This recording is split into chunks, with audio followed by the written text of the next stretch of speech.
Hello, everyone.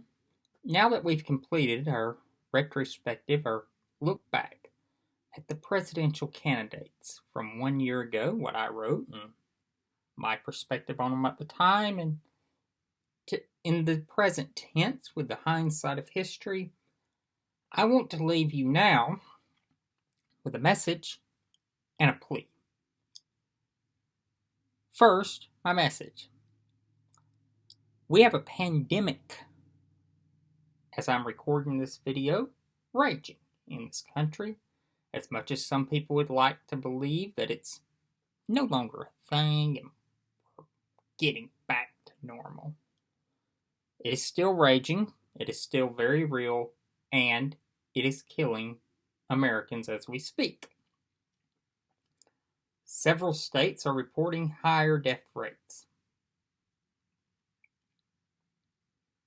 And there's a very real possibility that major parts of the country, major population centers, are going to have to go back under lockdown because of the death rate and the hospitalization rate going back up. It's very scary. Very scary indeed. We have a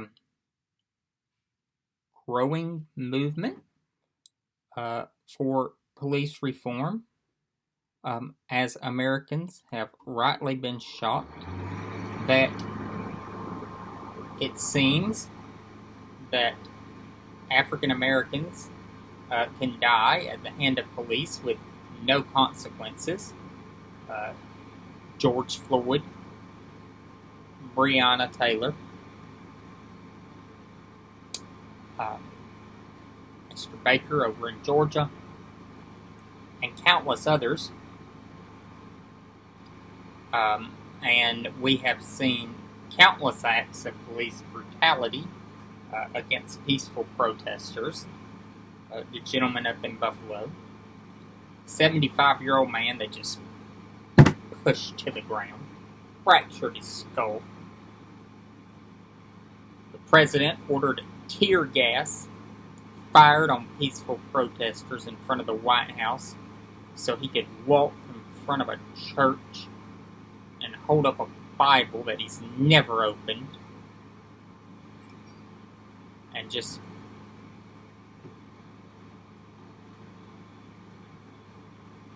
and now we have the allegations in the Bolton book where it makes the president look like a moron, asking if Finland's part of Russia, that the Ukraine quid pro quo was very explicit, and that he has sought the help of China in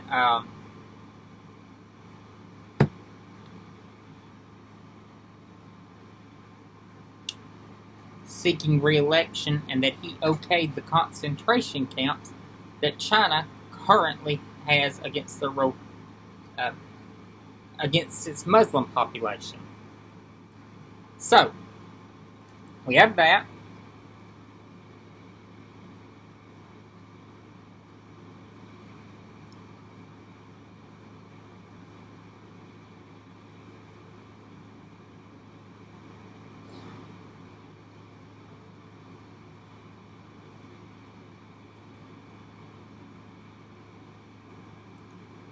I am asking you now this question. I've tried it, the character question, and sometimes maybe that doesn't resonate with some of you. But I'm going to ask you a philosophical this question.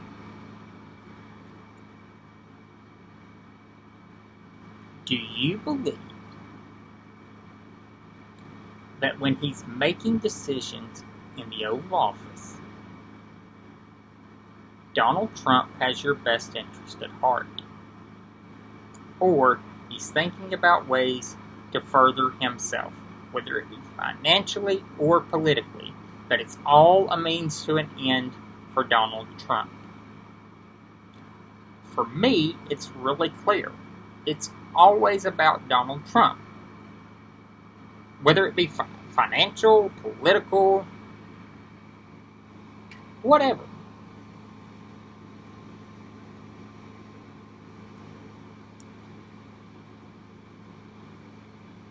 Try the characters again. If you're a parent, if your child exhibited the behaviors and attributes of the 45th President of the United States, would that be acceptable?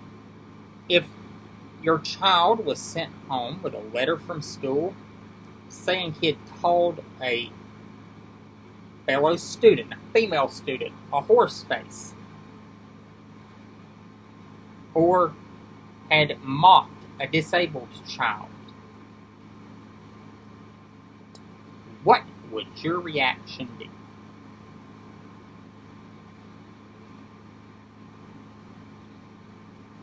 How can you set your children down and tell them to act right, do good, and always treat others with respect, and that good things will come, and turn around and vote for a man for the highest office in the land who absolutely disrespects every one of those values? We have a weak, incompetent, amoral man in the White House.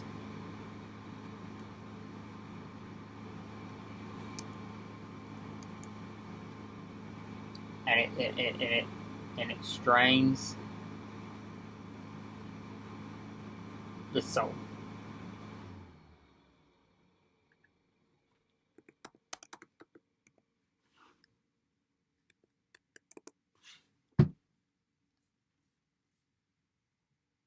I would say immoral, but that's not correct for Donald Trump. He is an amoral man. He lacks a moral sense and unconcerned with the rightness or wrongness of something.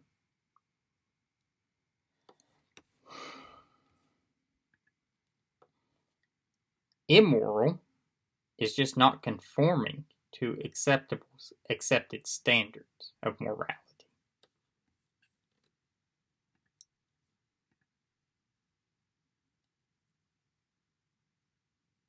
We have a choice in this election. We can choose a man that has shown principle, has shown compassion, has shown empathy for others, has known hardship in his own life.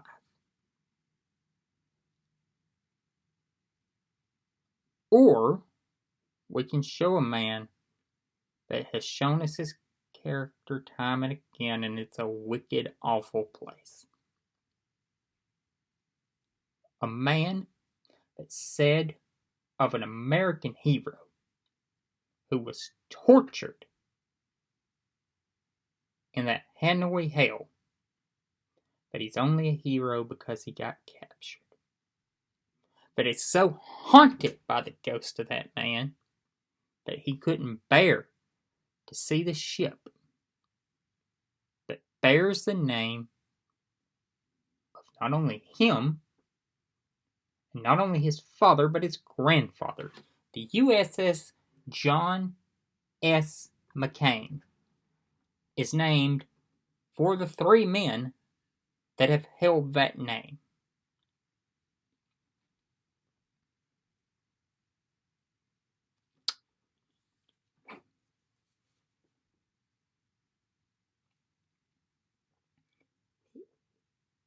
He's wicked. He lacks morals. And he knows no cruelty too harsh. We must defeat him, and we must reject his brand of politics. It is poisoning American politics. It is making us much more, and I use this with all the love in the world toward my fellow Americans, much more stupid about politics. Look at some of the people that have got nominations for Congress and the Senate in Georgia. There's a lady that is a QAnon follower that will likely win her congressional runoff, and when she gets in that runoff, she will be elected in November. She is in one of the reddest, Trumpiest districts in America, and she'll be elected. They have a very conservative congressman at the moment who is retiring, and in all honesty is retiring at a very young age, and retiring, in my opinion, because he can't take it anymore. And he's going to be replaced by a QAnon follower. Out in Oregon, the Republican Party has went full board and nominated a QAnon follower for the United States Senate, a seat held by Mark Hatfield and Gordon Smith. They have nominated her for Senate. Now, she won't win. Oregon is a very blue state at the federal level now, and